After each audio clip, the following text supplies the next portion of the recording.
thank you very much for the introduction.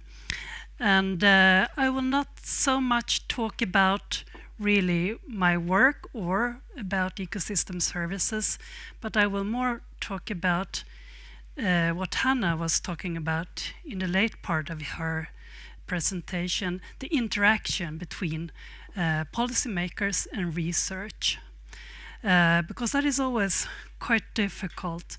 As researchers, we produce lots and lots of interesting new knowledge. And it's so frustrating that it's so difficult to make policymakers use this knowledge in making better decisions. And I will talk a bit about how this is an example of how policymakers and researchers can work together. And it's called Agrifood Economic Center. And what I will do is that I will speak a bit about who we are, what we do, and some lessons that we have learned along the way. And I start with the mission that we have. We are researchers, and we are part of the universities, but we have a slightly different mission than universities traditionally has. And the Agrifood Economic Center aims at bridging applied science and policy. In a complex and rapidly changing world, we provide policymakers with independent and scientifically supported analyses. Okay,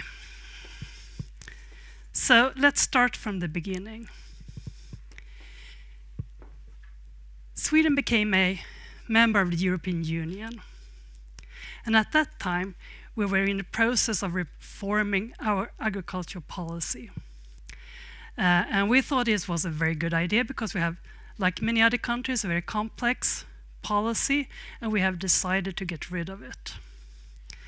And then we became members of the European Union with an even more complex policy. And policymakers from Sweden, they went to Brussels and said, hello, we have a very good idea. Let's take everything away. Let's reform the policy. And well, you can imagine the reaction in Brussels. People were not very happy about this. They said, well, what kind of analysis do we have? What kind of background information? We need this kind of policy. So where's the proof? Do you have any scientific background to claim what to back up your claims? And the policymaker said, well, not really. So they went home, and as the common agriculture policy is very complex, there is a lot of support. Sweden is reform-oriented, and we had this need for policy-based analysis. It was decided that we should create some kind of organization that will help to provide this analysis. And it's mainly economic analysis because it's about policy and how to improve policies. So, what happened was that the government decided to commission some kind of organization. It started with a government authority, but it then turned out to be a commission to two universities. It was the Lund University and the Swedish University of Agricultural Sciences. And we were asked to provide mostly information on the common agricultural policy. How can it improve? How can we reform? How can we make the policy better in different ways?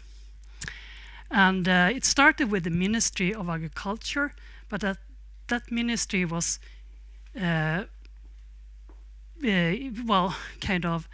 reformed and placed into the government, into the Ministry of Enterprise and Innovation.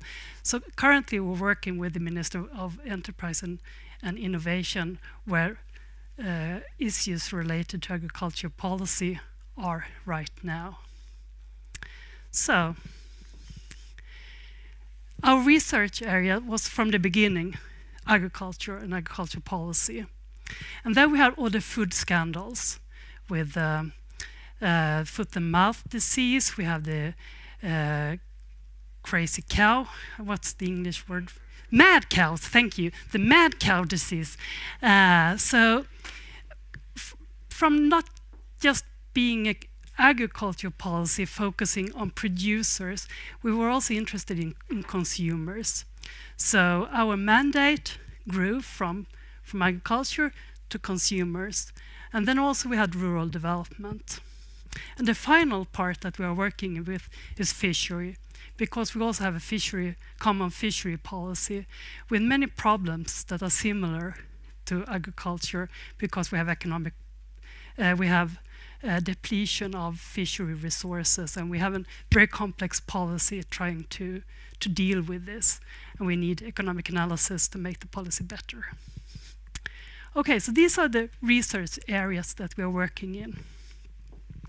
And we are researchers from 2 universities. We are all economists, and we are together, say, 17 people.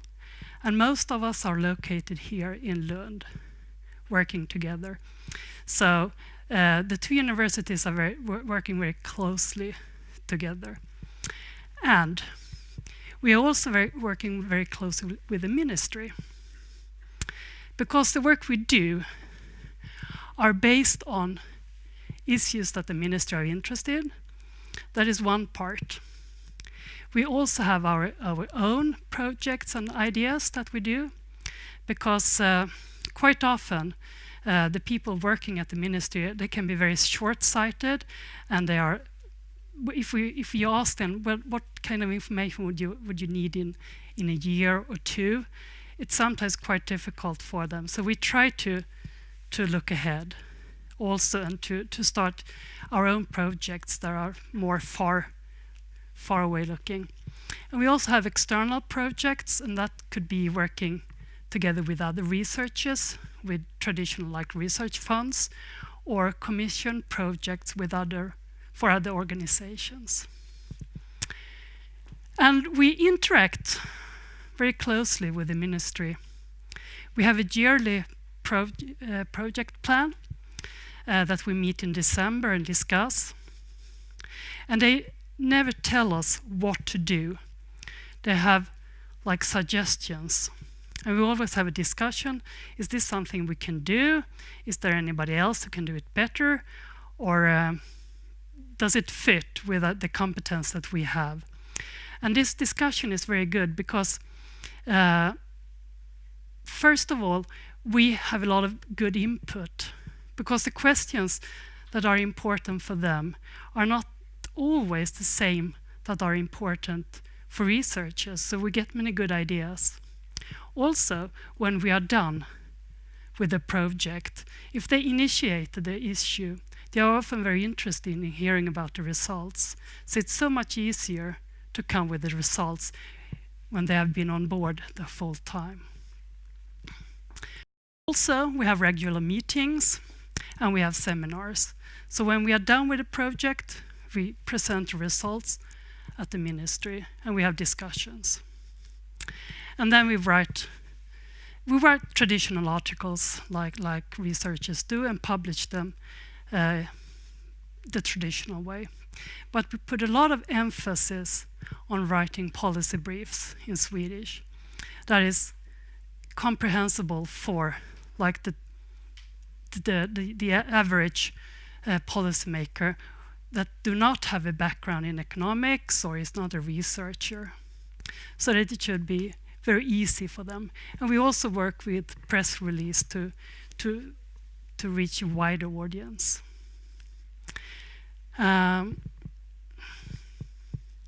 So, what have we learned so far?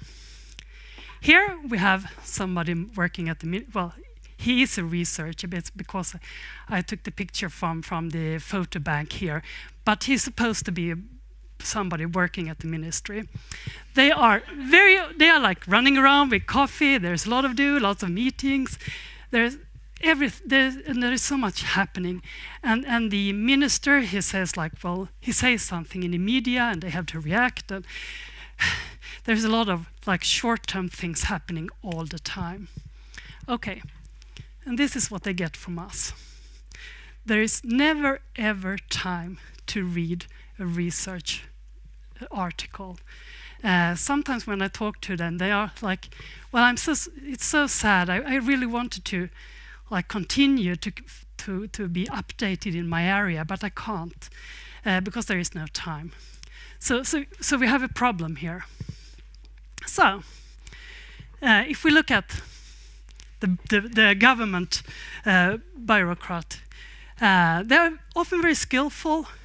It's difficult to get the work there, so they are very well educated, they are skillful, they are hardworking, but they are not researchers. They have a broader knowledge. They have no time. Everything has to happen very quickly. And for them, what's important is relevance. It has to be usable now and for the important questions that the minister is asking about. So that's the situation for the people that we try to reach.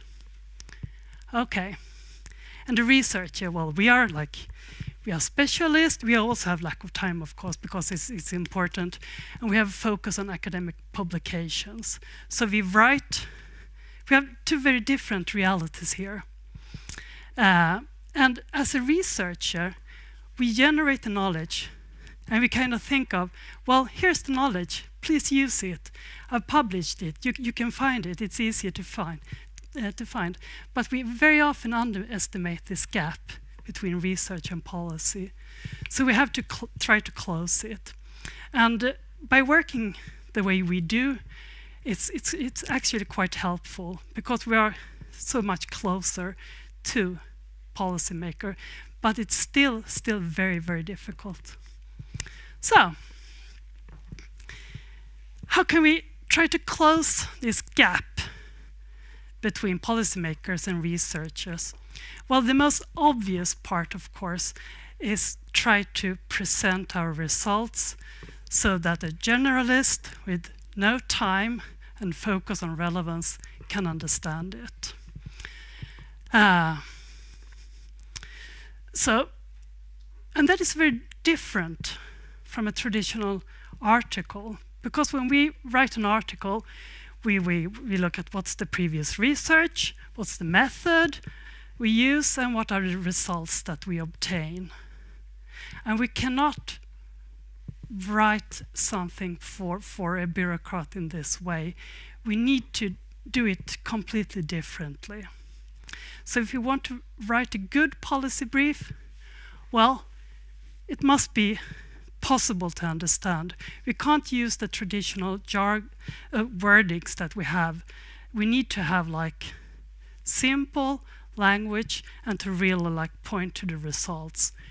We also need to put it in the fuller context, because as was mentioned earlier, we have many articles with one little piece of evidence, and we have to take them together.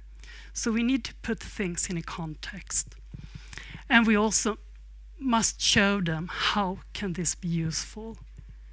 All this kind of new research, how can it be applied in making better policies? We need to make that translation for them, because they don't have the time or the knowledge always to do that by themselves. So, a lot of work to write a good policy brief. Also, what's very interesting is the choice of research question. As I mentioned earlier, if you talk to the people before you start, it's easier to come back with the research results. And what is quite often happening in research, that is that we are looking here. If we are going into one question, we see, or one issue, we see what has been done before. Well, this is the area that has been researched, and we all, as researcher, we often try to go a little bit further. We look at what has been done, and we try to like put some extra lights up here in the row. But when we talk to policymakers, they often have a question that is kind of like far out in the forest, where it's totally black, nothing is done. And that's, I don't know how come, but as researchers, we quite often start, this has been done, we need to continue. We not that often do we start with interesting questions. But actually, while speaking to policymakers, they very often have interesting questions. And being out there in the forest, it's actually quite fun, because you have to like, how shall we do this? You need to start thinking, like, what kind of methods can we use? How can we cooperate with other researchers? How shall we do this? Also, the relevance is there automatically, because those are important questions that there are actually no good answers to so far. So it's actually quite rewarding to listen, and not just to try to communicate one way what we are doing, but to listen to their concerns and the questions that they have. So, altogether, what I will say that some of the lessons that we have learned working this way is that you need to put in a lot of extra work to deliver results that are comprehensible for the one that is supposed to use them. You need to go much longer than to just publish an article. And some policy briefs that we have been looking at, they are like they are as complicated as the original article, or they tend to describe just the project as such. But you need to really lift how can this be used? What is interesting? What's the policy relevance for them? And as I say, engage in two-way communication and cultivate long-term relationships. When we first started, we thought that it would be very easy, because we were so close to policymakers, we can just present them with all this good research, and loads of things would happen.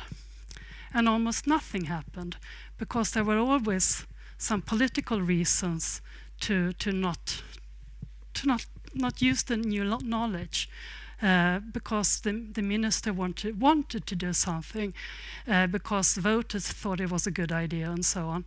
So it's a bit frustrating when you are close or closer to the process. But what we also have learned that if you have a long-term relationship, over time you can help to change and help to make policy better. But it takes time. It's definitely not done quickly. And it's finally also important with timing, because when big issues are like the common agriculture policy, when the reform is up, well, then is the time to come with all the research that is important for the reform. But if you are too late, it's like there is a new question and nobody will be interested. So timing is always an issue. So, yeah. And a nice and friendly cow at the end. So that was just about a little bit how we've been trying to work, and it's one example of how to make a closer link between research and policymakers.